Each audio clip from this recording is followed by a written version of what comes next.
श्रीमते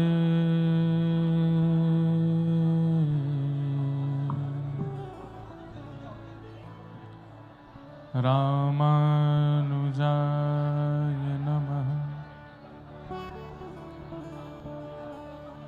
ध्येयं सदा परिभवग्नमविष्टदोहम् तीर्थास्पदं शिवविरञ्चनुतं शरण्यम् भृत्यार्थिहं प्रणतपालभवाब्धिपूतम् वन्दे महापुरुषते चरणारविन्दम्। अस्ति स्वस्तरुणीकराग्रविगलत्कल्पप्रसूनाप्लुतम् वस्तु प्रस्तुतवेणुनादलहरी निर्वाणनिर्व्याकुलम् स्रस्तनिबद्धने विविलसति गोपी सहस्राव्रतम् हस्तन्यस्तनतापवर्गमखिलो दारं किशोराकृति कृष्णत्वदीयपदपङ्कजपञ्जरान्ते अद्यैव मे विशतु मानसराजहंस प्राणप्रयाणसमये कफवातपित्तैः कण्ठावरोधनविधौ स्मरणं कुतस्ते। लक्ष्मीनाथसमारम्भां नाथयामुनमध्यमाम्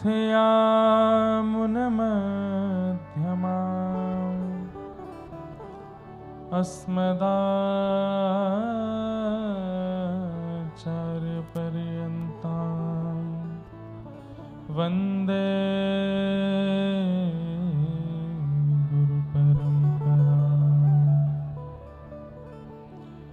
जय जय श्री राधारमण जय जय नवल किशोर जय गोपीचित चोर प्रभु जय जय माखन चोर।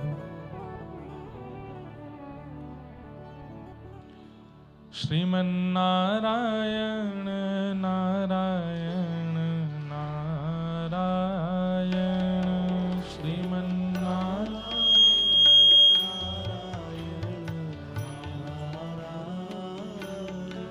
भज मन नारायण नारायण नारायण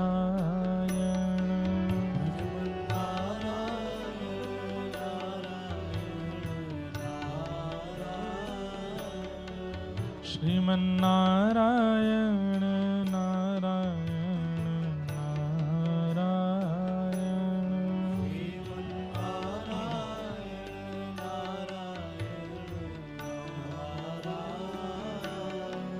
भज मन नारायण नारायण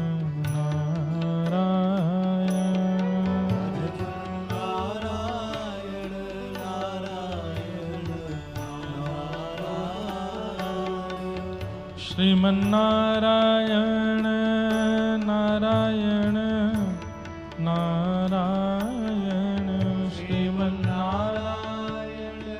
नारायण नारायण भज मन नारायण नारायण नारायण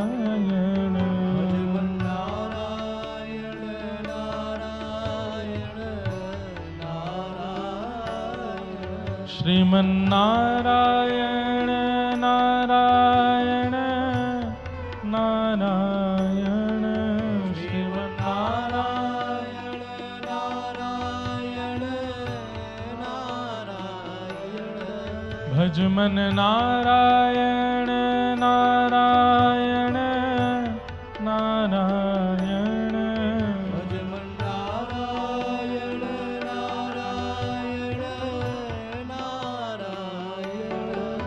श्रीमन्नारायण नारायण नारायण श्रीमन्नारायण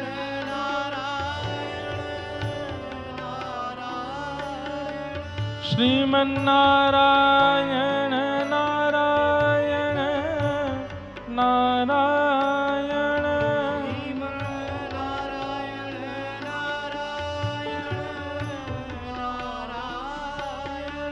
श्रीमन्नारायण श्रीमन्नारायण नारायण नारायण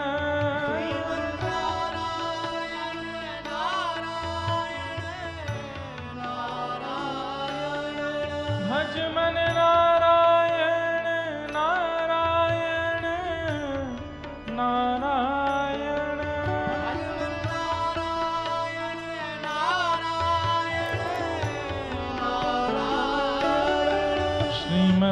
श्रीमन्नारायण नारायण नारायण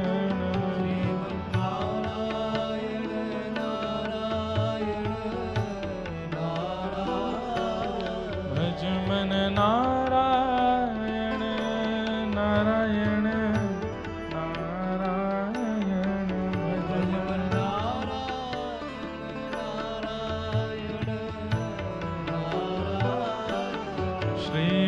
श्रीमन्नारायण नारायण नारायण करताल बजा के गा भज मन नारायण नारायण नारायण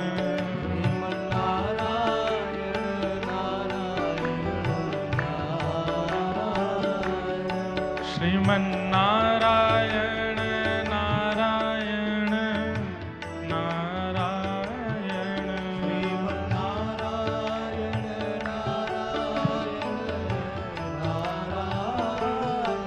भज मन नारायण नारायण नारायण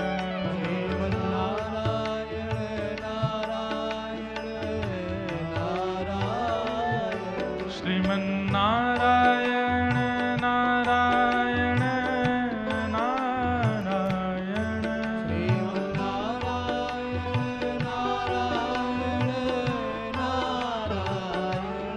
बद्री नारायण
श्रीमन्नारायण नारायण नारायण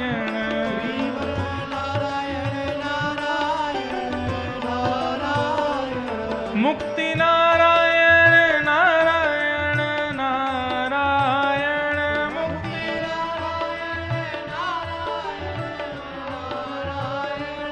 बद्री नारायण नारायण नारायण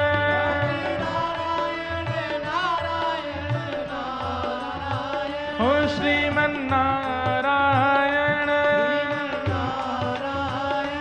भजमन नारायण कहो मन नारायण भजो मन नारायण श्रीमन्नारायण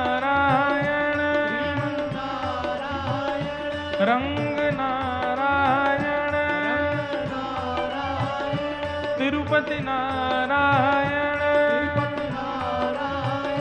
भजमन नारायण ओ श्रीमन्नारायण नारायण नारायण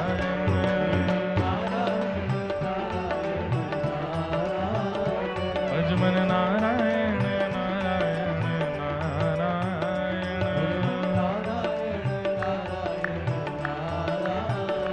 श्रीमन्नारायण नारायण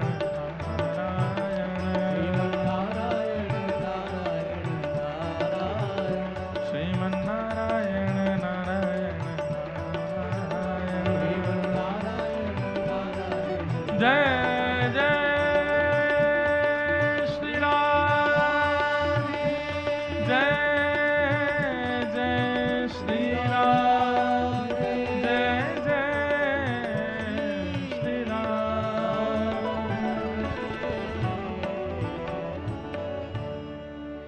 श्री वृंदावन बिहारी लाल की श्री राधा रमण लाल की श्री राधा वल्लभ लाल की प्यारे श्री राधा गिरधर लाल की श्रीमद्भागवत महापुराण की श्री सुखदेव जी महाराज की श्री परीक्षित जी महाराज की श्री वेदव्यास भगवान की भाष्यकार शेषावतार श्री रामानुस्वामी जी महाराज की जगन्नाथ महाप्रभु की बलभद्र सुभद्रा मैया की नीलाचल धाम की नील चक्र की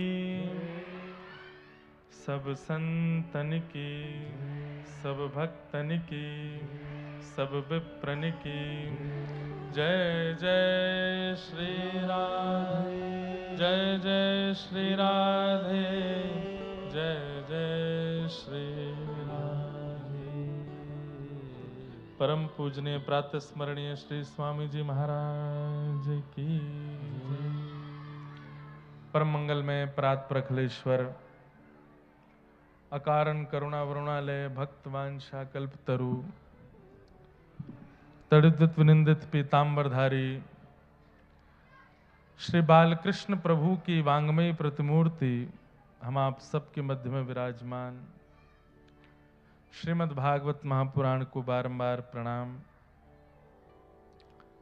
मंच पर विराजमान परम पूजनीय प्रातः स्मरणीय प्रातः वंद्य हमारे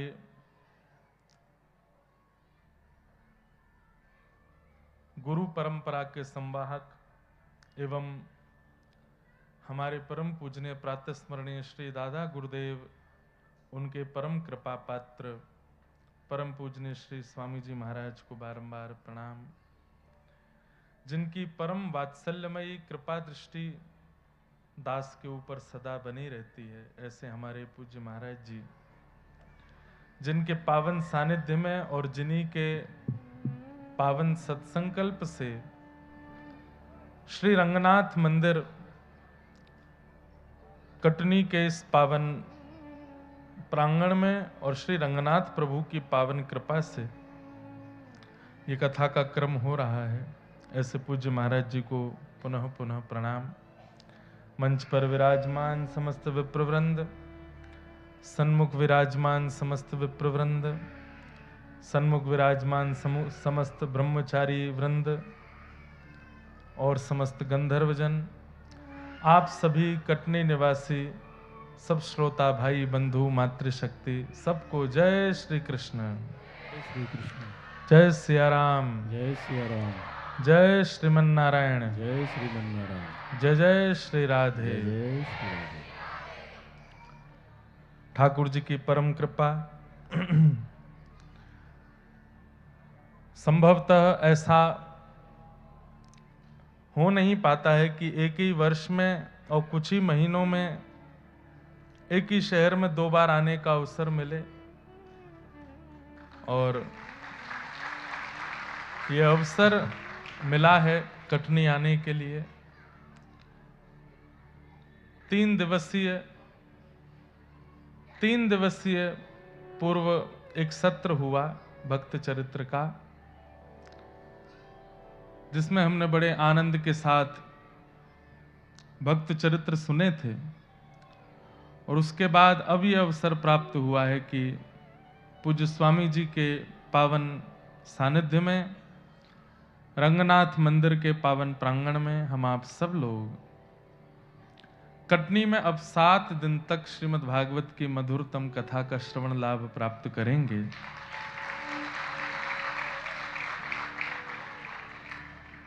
आज प्रथम दिन बहुत ज्यादा विलंब हुआ कथा में, और विलंब का कारण हमारा विमान बहुत विलंब से पहुंचा, जबलपुर भी भागते दौड़ते जैसे भी करके यहाँ पहुंचे। कलश यात्रा हुई। आज बहुत माताएं बहनें सुबह से प्रतीक्षा भी कर रही थीं, परंतु अब प्रारंभ जब ठाकुर जी को मंगल द्योतक लगता है तभी होता है। ठाकुर जी को शायद जो समय निश्चित था उसी समय पर आज का क्रम प्रारंभ हुआ। शुभ मुहूर्त वही है जिस दिन राम जी राजा बन जाएं, जिस समय भागवत जी आकर के व्यास मंच पर बैठ जाएं, व्यास जी आकर के बैठ जाएं, वही शुभ मुहूर्त है। लेकिन कल से कथा का समय वही है जो सब जगह निश्चित है, 3 बजे से। अब बाकी तो आप लोगों के आने पर निर्भर करता है। आप लोग विलंब से आएंगे तो फिर विलंब से कथा बढ़ेगी, लेकिन हम यहाँ ऐसा नहीं करेंगे। वैसे तो हम सब जगह पहले ही पहुंच जाते हैं लोग, पर यहाँ हम कथा श्री रंगनाथ भगवान को और श्री पूज्य महाराज जी को सुनाने के लिए आए हैं। तो इसलिए कोई अगर समय से विलंब भी आएगा तो हमें कोई अतिशयोक्ति नहीं। हमारे श्रोता तो हमारे संग ही आमेंगे, हमारे श्रोता तो महाराज जी हैं, जिनकी गोद में हमें खेलने का अवसर मिला है, जिनके पावन कर कमलों से हम आज कुछ कह पा रहे हैं, जिनके पावन कर कमलों से हमको आशीष प्राप्त हुआ है।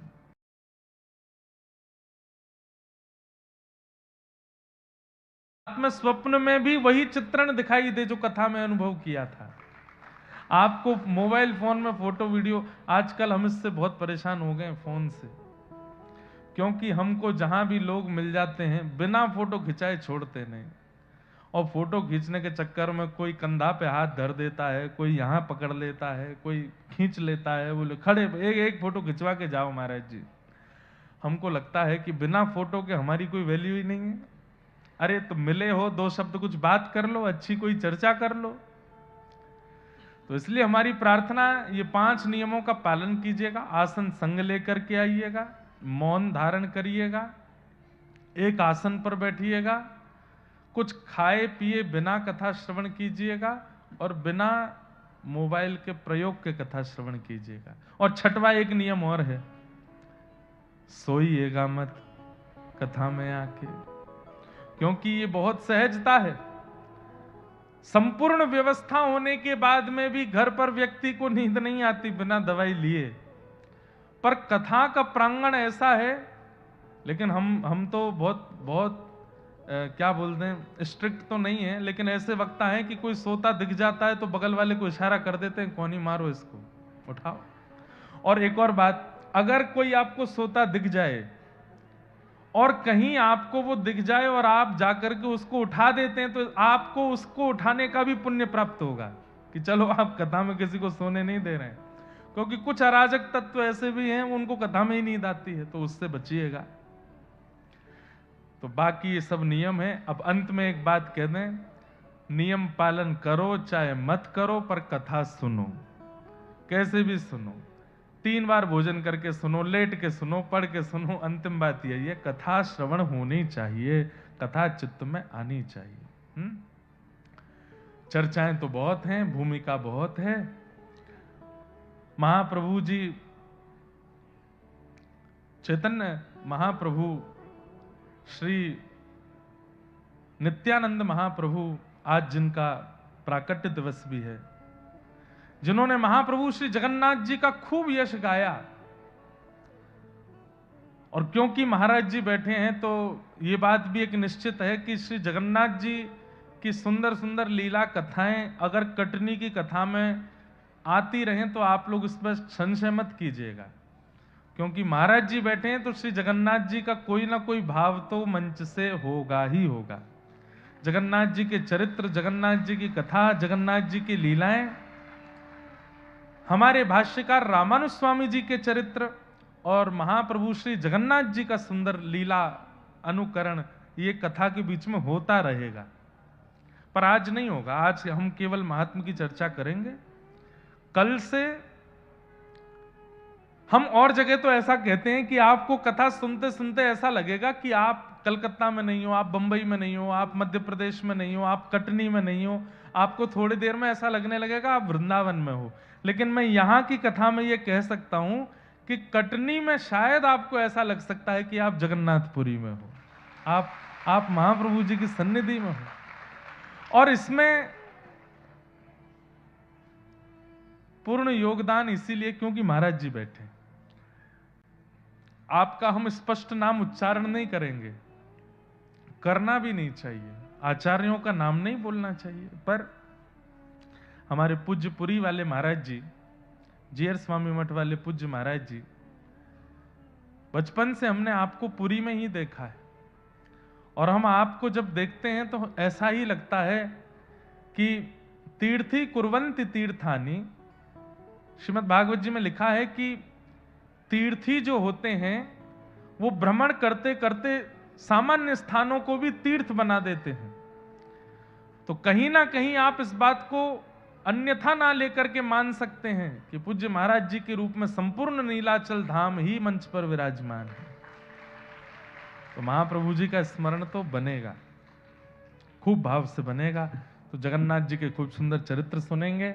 अच्छा, एक अंतिम बात और, अगर किसी के मन में कोई संशय प्रश्न कथा के बीच में आए तो वो व्यास मंच पर लिख करके भेज सकते हैं। हमारी मति में जितनी योग्यता होगी, बाकी आचार्यों गुरुजनों से पूछ करके हम उसका प्रत्युत्तर देंगे। आज थोड़ी देर कथा सुन लेते हैं, महात्मा की थोड़ी चर्चा करके फिर कथा को विश्राम की ओर ले चलेंगे। बोलो वृंदावन बिहारी लाल की जय। सच्चिदानंद रूपाय विश्वोत्पत्त्यादि हेतवे तापत्रय विनाशाय श्रीकृष्णाय वयं नुमः। यं प्रव्रजन्तमनुपेतमपेतकृत्यं द्वैपायनो विरह कातर्या जुहाव पुत्रेति तन्मयतया तरवो विनेदु स्तं सर्वभूतहृदयं मुनिमानतोऽस्मि। सच्चिदानंद रूपाय, भगवान के 3 रूप बताए गए हैं, सत्य, चैतन्य और आनंद। अब हमारे जगन्नाथ जी में भी 3 स्वरूप, वैसे तो 4 स्वरूप हैं, बलभद्र जी, सुभद्रा जी, महाप्रभु जगन्नाथ जी और श्री सुदर्शन जी, ये 4 स्वरूप हैं। परंतु इन तीनों में भी इन 3 भावों का दर्शन होता है। श्री बलभद्र जी सत्य स्वरूप हैं। क्यों हैं बलभद्र जी सत्य? सब लोग बहुत ध्यान से सुनिएगा। बलराम जी कौन हैं? शेषावतार हैं श्री बलराम जी महाराज, और वही शेषावतार आचार्य चरण श्री रामानुज स्वामी जी के रूप में प्रकट हुए। तो आचार्य सदैव सत्य ही होता है। आचार्य कौन? जिसको ठाकुर जी भी कभी असत्य ना कर सकें, वो आचार्य। तो सत्य, चैतन्य और आनंद, अगर इन तीनों रूपों का दर्शन करना है तो महाप्रभु जगन्नाथ जी के रूप में या फिर भागवत जी के श्रवण में, ये 3 रूपों का दर्शन हो सकता है। बलभद्र जी साक्षात सत्य हैं क्योंकि जीवाचार्य हैं, आचार्य हैं। सुभद्रा जी साक्षात चैतन्य हैं। इसलिए जगन्नाथपुरी में बलभद्र जी का भी पूर्ण दर्शन नहीं हो पाता, जगन्नाथ जी का भी पूर्ण दर्शन नहीं होता, सुभद्रा जी का पूर्ण दर्शन होता। जो लोग, आप में से कितने लोग जगन्नाथपुरी गए? हाथ ऊपर करो। लगभग सब गए हैं। दर्शन करेंगे तो महाप्रभु जगन्नाथ जी भी इतने दिखते हैं। अब गरुड़ स्तंभ के पीछे से तो बिल्कुल इतने ही दिखते हैं। बलभद्र जी भी इतने ही दिखते हैं, लेकिन सुभद्रा जी परिपूर्ण दिखती हैं। नाम जगन्नाथपुरी है, दर्शन जगन्नाथ जी के हैं, लेकिन परिपूर्ण सर्वांगीण अंग का दर्शन यदि सब दर्शनार्थियों को होता है तो वो सुभद्रा जी का होता है।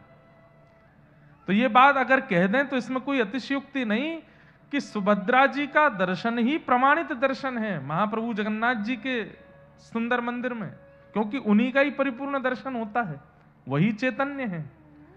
बलभद्र जी का और श्री ठाकुर जी का दोनों के दर्शन का परिपूर्ण फल सुभद्रा जी के दर्शन से प्राप्त हो जाता है, वो चैतन्य।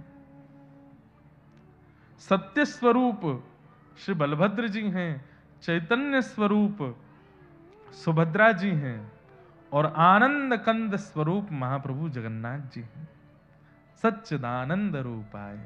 ये महाराज जी अब आप बैठे हैं इसीलिए ये भाव प्रकट हो रहा है। ये कोई पुराना भाव नहीं, कोई सुना सुनाया भाव नहीं, कोई पढ़ा हुआ भाव नहीं। हमने कहा ना कि महाराज जी बैठे हैं तो कुछ ना कुछ तरंगें आती रहेंगी। श्रीमद् भागवत जी के महात्म का पहला श्लोक है, आज तक इसकी अनेक व्याख्या की, लेकिन ये पहली बार ऐसी व्याख्या है। सत्य स्वरूप बलभद्र जी हैं,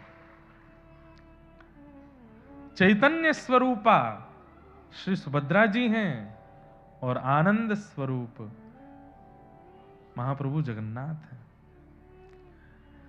जब आप मंदिर में प्रवेश करेंगे सबसे पहले बलभद्र जी ही दिखेंगे।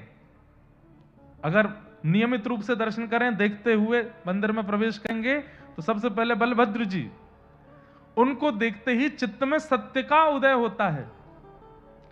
थोड़ा आगे जाकर के फिर सुभद्रा जी, तब चित्त में चैतन्य का अनुभव होता है। लेकिन महाप्रभु जगन्नाथ जी जब दिखते हैं तब तो नेत्र सजल ही हो जाते हैं। वो आनंद घन है, वो आनंद स्वरूप है। और आनंद की परिभाषा क्या है? सुख और आनंद दोनों में भेद है। सुख में हंसी आएगी, सुख में नाचने का मन करेगा, सुख में उछलने का मन करेगा, सुख में कूदने का मन करेगा। लेकिन आनंद में तो व्यक्ति प्रसन्न मुद्रा में रुदन करेगा। वो आनंद है, और वो महाप्रभु जगन्नाथ जी को देख करके होता है। उनको देख करके नेत्र सजल हो जाते हैं। जगन्नाथ स्वामी नयन पथगामी भवतु में। हमको तो अभी से ही लगने लग गया है कि ये कटनी में नहीं हो रही है कथा, तो जगन्नाथपुरी में ही हो रही है। वैसा ही अनुभव होने लग गया है। अब आप लोग बस कमर कस के बैठिएगा, खूब महाप्रभु जी के अब भाव आते ही रहेंगे। और महाप्रभु जी ने कृपा कर दी तो आप सब लोग घर, यहां ऐसी कथा सुन के जाएंगे कि 7 दिन में एकाध दिन घर में दाल भात बनेगा तो वो महाप्रसाद का ही रूप धारण कर लेगा। उसको पाओगे तो महाप्रसाद के समान ही फल प्राप्त होने वाला है।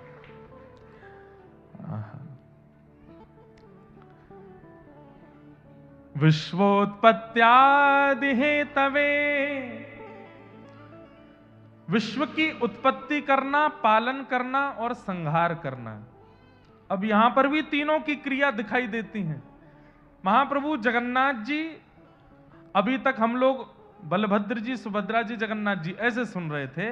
अब अगली पंक्ति ऐसे सुनो। उत्पत्ति कौन करता है सृष्टि की? महाप्रभु जगन्नाथ जी करते हैं। पालन कौन करता है? पालन मां ही करती है, सुभद्रा जी मां है। तो उत्पत्ति करता जगन्नाथ, पालन करता मां तो सुभद्रा जी, और संहार करता हल मूसल वाले श्री बलभद्र जी, वही संहार करते हैं। तापत्रय विनाशाय, त्रिविध तापों को जो विनाश करते हैं, आदि दैविक आदि भौतिक आध्यात्मिक तापों को जो विनाश करते हैं, ऐसे श्री कृष्णाय वयम नमः, ऐसे श्री कृष्ण को हम बारंबार प्रणाम करते हैं। बंधुओं, आज महात्म की कथा है। महात्म का मतलब क्या होता है? महत्व। श्रीमद् भागवत जी का महत्व क्या है? मैं महात्म के कुछ श्लोकों का वाचन करके सूक्ष्म भाव से उसको आपको समझा देता हूं। 88,000 सौनिकादि ऋषि नैमिषारण्य क्षेत्र में बैठे थे। अभी यहां 6 तारीख को कथा विश्राम करेंगे, 7 तारीख से फिर व्रज में एक स्थान है, वहां कथा है, फिर 16 तारीख से नैमिषारण्य में ही कथा है। और नैमिषारण्य में भी हमारे पूज्य महाराज जी का स्थान है, वहां पे तब भी जाएंगे दर्शन करने। नैमिषारण्य 88,000 सौनिकादि ऋषि बैठे हैं। किस लिए बैठे हैं? मानव कल्याण की चिंता से बैठे हैं। एक बात बंधुओं बहुत सावधानी से सुनिएगा, हमारा आपका कल्याण हो इसकी चिंता हम लोगों को नहीं होती, इसकी चिंता महापुरुषों को ही होती है। ये कथा कराने का औचित्य क्या है? मंदिर बनाने का औचित्य क्या है? इतने बड़े बड़े आश्रमों में अनुष्ठान कराने का, महाप्रसाद पवाने का, इन सब का औचित्य क्या है? ताकि इन सब में सम्मिलित होकर आपका उद्धार हो सके, आपका कल्याण हो सके। वे तो अपना कल्याण कर ही रहे हैं, नाम जप करके, भजन करके, साधन करके वे तो अपना कल्याण कर ही रहे हैं, पर आपका कल्याण कैसे होगा? तब ऐसे महापुरुष प्रयास करते हैं, नगर में जाके भाई यहाँ पे एक अनुष्ठान करो, यहाँ पे कथा का क्रम कराओ, गौ सेवा करो, तुम सब लोग उसमें अपनी अपनी सहभागिता व्यक्त करो, धन से, मन से, तन से लगो अनुष्ठान में, ताकि आपका कल्याण हो सके। हमारे कल्याण की विचार संत ही करते हैं, और आज से नहीं, अनादिकाल से कर रहे हैं। 88,000 सौनिकादि ऋषियों ने जाकर के ये चिंता व्यक्त की कि इस कलिकाल में मानव का कल्याण कैसे होगा। अच्छा, एक प्रश्न करें हम। प्रश्न कर रहा हूं मैं, पर उत्तर मुझे मत दीजिएगा, उत्तर आप अपने आप को ही दीजिएगा। प्रश्न क्या है? मानव कल्याण किसे कहते हैं? मेरा कल्याण किस में है? इसका उत्तर अपने आप को ही दीजिए कि हमारा कल्याण किस में है। लोग मानते हैं कि धनवान होना कल्याण है, ऐश्वर्यवान होना कल्याण है, संपत्तिवान होना कल्याण है, नाम प्रतिष्ठा यश वैभव कीर्तिवान होना कल्याण है। आप कहोगे नहीं, अभी यहां पे मना करोगे, लेकिन यहां से निकलते सब भागते इसी के पीछे हैं, धन के पीछे, ऐश्वर्य के पीछे, नाम के पीछे, प्रतिष्ठा के पीछे, वैभव के पीछे। ये कल्याण का मार्ग नहीं। कई लोग उत्तर यह भी दे रहे होंगे अपने आप को कि कल्याण का मतलब स्वर्ग की प्राप्ति, वैकुंठ की प्राप्ति, नारायण हरि की प्राप्ति। तो ये बहुत बाद का विषय आपने पकड़ लिया।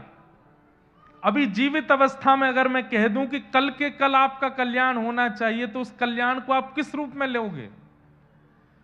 कई लोग कहेंगे कि गुरुजी प्राप्त हो जाएं वो कल्याण है, हम ब्रजवास कर लें वो कल्याण है, जगन्नाथपुरी चले जाएं वो कल्याण है, सब कर रहे हैं आज की डेट में, इसमें कोई बड़ी बात नहीं है। कल्याण है क्या?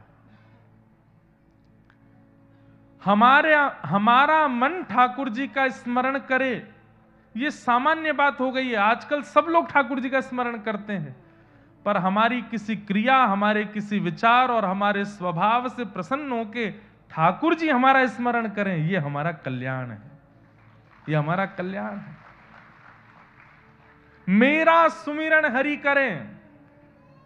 अब भक्ति की परिभाषा थोड़ी बदलनी है।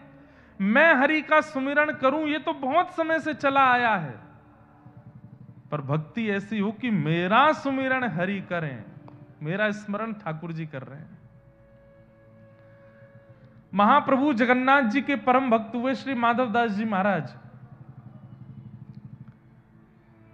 उनके मन में इच्छा हुई कि मैं जगन्नाथपुरी से अब व्रज की यात्रा करने जाऊं। तो महाप्रभु जी से जब आज्ञा लेने के लिए गए, जगन्नाथ जी से जाकर के कहा कि हे जगन्नाथ जी, मैं व्रज यात्रा पर जा रहा हूं, मैं वृंदावन यात्रा पर जा रहा हूं। जैसे ही उन्होंने कहा मैं वृंदावन जा रहा हूं, तो श्री महाप्रभु जगन्नाथ जी व्याकुल हो गए। जैसे कोई एक बालक छटपटा जाता है, जैसे देखता है कि मेरे पिताजी बाइक पे बैठ गए, गाड़ी में बैठ गए, अभी ये बाहर घूमने जा रहे हैं, तो बालक छटपटा जाता है, ऐसे ठाकुर जी छटपटाने लगे और माधवदास जी से बोले, ए माधव, तू वृंदावन क्यों जा रहा है? मैं बैठा तो हूं यहां पे, मैं तेरे सामने बैठा हूं, तुझसे बात करता हूं, तेरे साथ आनंद करता हूं, फिर भी तुझे व्रज जाने की आवश्यकता क्यों है? तू मत जाना, मेरा मन कैसे लगेगा? मेरी दृष्टि में यह कल्याण है। आप ठाकुर जी के पीछे हैं, ये बात बिल्कुल ठीक है, सभी पीछे हैं, पर हम आप में से एक कोई ऐसा है जिसके पीछे ठाकुर जी हैं, उसके प्रेम में आसक्त होकर के, उसके भाव में आसक्त होकर के ठाकुर जी उसके अनुब्रजम में हम नित्यम पूये ये तन्य रेणु भी। ठाकुर जी स्वयं कह रहे हैं, मेरे पीछे भक्तों की टोली चले, मुझे उसमें आनंद नहीं आता, पर उन भक्तों की टोली में से एक कोई इतना रसिक, इतना प्रेमी, इतना भावुक जब मुझे दिख जाता है तो उसको आगे करता हूं, उसके पीछे पीछे मैं चलता हूं। आज स्थिति यह है, हम ठाकुर जी के अधीन हैं,